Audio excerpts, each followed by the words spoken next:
中美贸易协议到底签没签？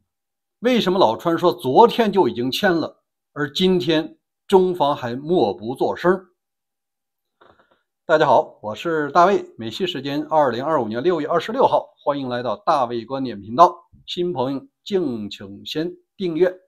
咱每天分享5件重要的事儿。第一件呢，还是老川爆了个大新闻，他说在昨天，就是6月25号，已经和中方签订了最新的贸易框架协议。但让人纳闷的是，中方现在已经过去了1天了，居然没有任何消息。我选择相信确实是签了。到底是说对谁有利，这个要看双方的口径与宣传了。因为咱们都清楚，实话呢一定要说，但他不一定全说。那老川签这个协议也有一个背景。我们看一下 NBC 新闻的报道。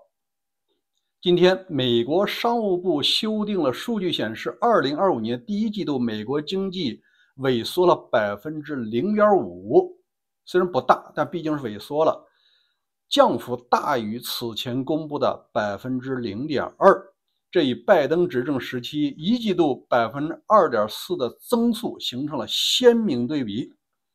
去年拜登执政时期1季度美国经济是一路长红，增长了 2.4%， 老川上来这1季度咔由盛到衰，直接到了萎缩 0.5%。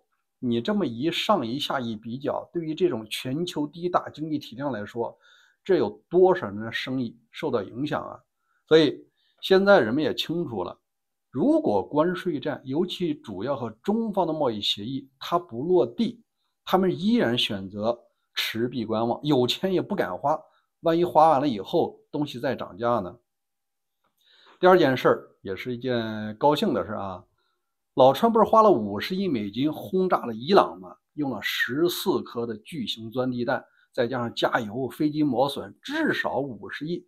实际上没出1个星期，美国就赚回来了。那靠谁赚的呢？仍然是军贸大单。我们来看一下以色列的报道。据以色列第14频道，使用美制 F-35对美国来说和以色列来讲都是双赢的。第一，实战印证以色列的 F-35战斗机成功的深入伊朗领土而没有遭受任何损失，证明了该战机在实战中的隐身性和精确性，东西好用。第二，全球需求激增，这一成功引发了新一波的引购，罗马尼亚、希腊、英国和德国等国家加快了采购的速度，促进了美国军购的出口。昨天我节目说了，英国就订了14架，就是这个 F-35。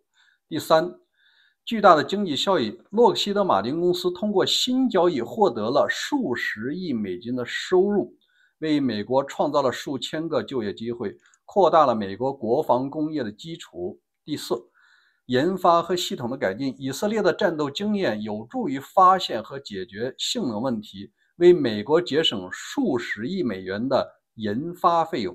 第五，战略和战术优势，来自以色列行动的见解现在为美国空军的战术提供了参考，提高了战备水平，并增强了飞行员的生存能力。总而言之，这以色列的成功F-35大卖。在昨天节目我也讲了，北约的军费在未来的10年要逐步提高到 5% 的 GDP， 也就是现在 2.5 要翻1倍，这可是万亿级的大单子。虽然说欧洲军火要尽快补上这个缺口，但目前来看，仍然美国军火占的份额较大，尤其是战斗机和导弹。好，那我们再说第3件事，既然有这么大的单子，美国吃肉了，他呢分了一杯羹给自己的亚洲小弟日本。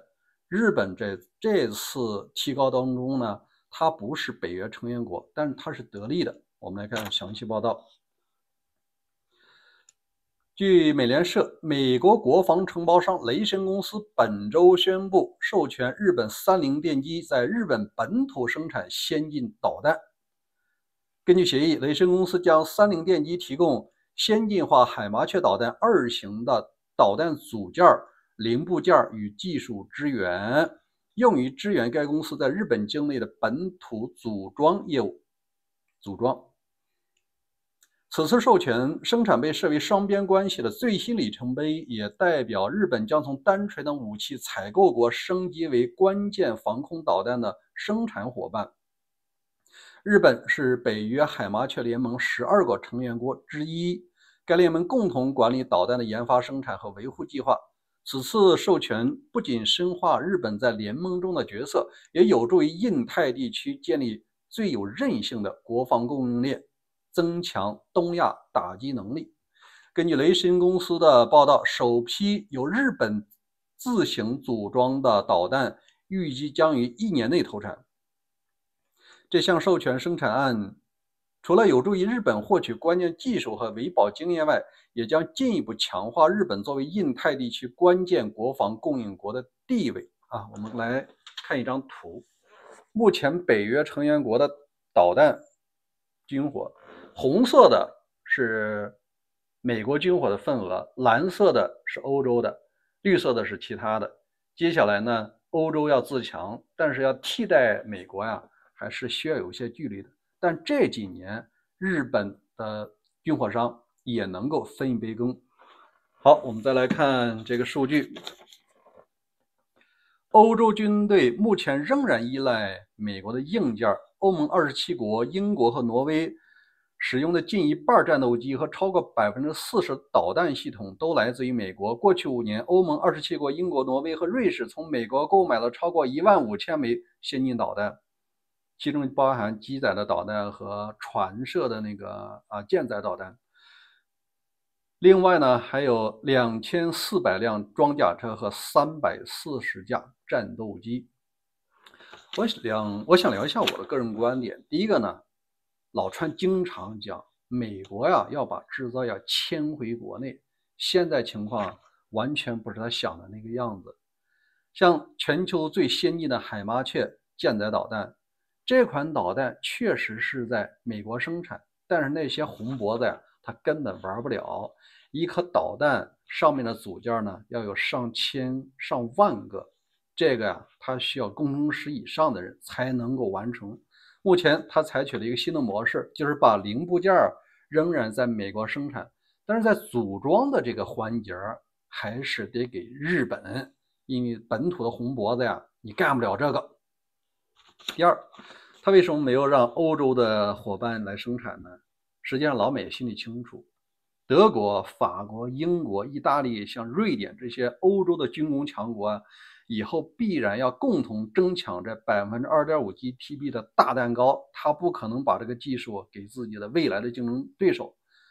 哥们儿归哥们儿生意还是要归生意的，所以他就把目光选定到了亚洲。而目前看韩国不太给力，因为韩国新上来这个总统有点偏左，所以说他仍然还是希望以日本。所以说日本人工成本也比较低，作为精密武器的供应链呢是 OK 的。最重要的一点，它也能够在亚太地区进行销售，比方说它要满足于澳大利亚、什么菲律宾印度这些客户的需求。至于说防谁的话，大家可以多琢磨一下，主要是防大俄的，因为咱们中国呢是一个爱好和平的、负责任的大国，根本就不是防我们的，这个点你不用担心。好，我们再看第4个是突发新闻。据德国之声，波兰议会刚刚投票赞成退出禁止使用杀伤性地雷的渥太华条约。昨天我们刚说有几个国家退出，一共5个，现在算波兰第6个了，他们要开始买地雷了。其中415名议员投票赞成退出，只有13名议员投反对票。波兰现在将在其与俄罗斯和白俄罗斯边境开始埋设地雷。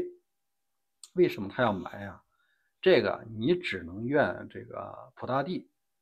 在上一星期，普大帝在他的老家就是那个圣彼得堡啊，举行了一个经济会议，他有个论调呢，就说俄罗斯士兵的军靴踩到哪里，哪里就是我们的边界。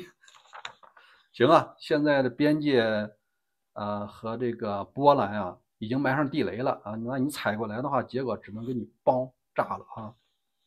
第五个也是很有意思的，也是相当有观赏性的，美国媒体啊，他不吃爱国饭，甚至是有点那个砸爱国锅呢。哎，我们来看一下，《纽约时报》和 CNN 报道了美国军方情报部门初步评估认定为美国轰炸伊朗没有完全摧毁伊朗核设施。川普大怒，他委托律师发去了律师函，称该报道败坏了他的名声，说这些媒体不爱国，要求撤销报道并且道歉，否则的话呢就要起诉他们。那你说这些媒体听到了总统发话，第一扣了一个大帽子，说你不爱国；第二，你要是不老实啊，我要起诉你赔钱。那结果怎么样呢？我们看一下媒体的报道啊。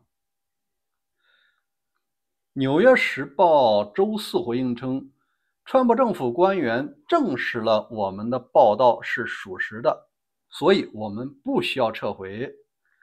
然后呢，我们也不会道歉，我们尽最大努力讲真话，我们将继续这样做。这是该报的律师大卫·麦克劳在一封信中写道。这美国媒体啊，根本就没有尿老川那一壶，以后我们还继续说真话。好吧，今天这5件事呢，就和各位分享完了。新客户记得点赞和订阅，咱们明天见。